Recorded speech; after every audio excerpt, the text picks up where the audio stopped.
And we're told here an interesting bit of information about the Athenians, and that they loved to spend a great deal of their time either listening or thinking or hearing the newest ideas that were passing around and circulating in the culture. So these guys were like modern-day news junkies. They loved to hear the newest rumor or the newest thing that was happening.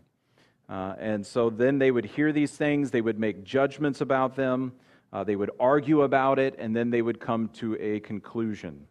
And I want to say today, while we're talking about the news, that we need to be very careful that we are not like the Athenians in our lives.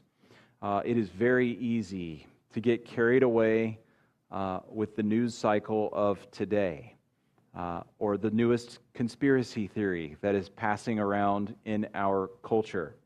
And oftentimes we can make the mistake as believers, I believe, and I personally experience, that we spend too much time watching the news.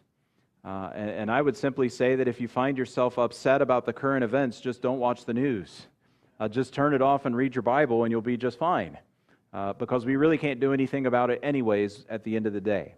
Now, I'm not saying that we should be uninformed. That is not what I'm saying at all. We should know what's happening in the world around us, but we need to have boundaries in our lives that say, look, I'll look at the news for 10 minutes, and I'm going to go on about my life.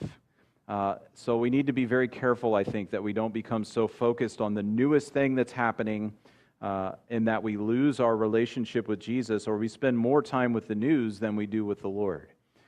So I think that's something we really need to be careful about.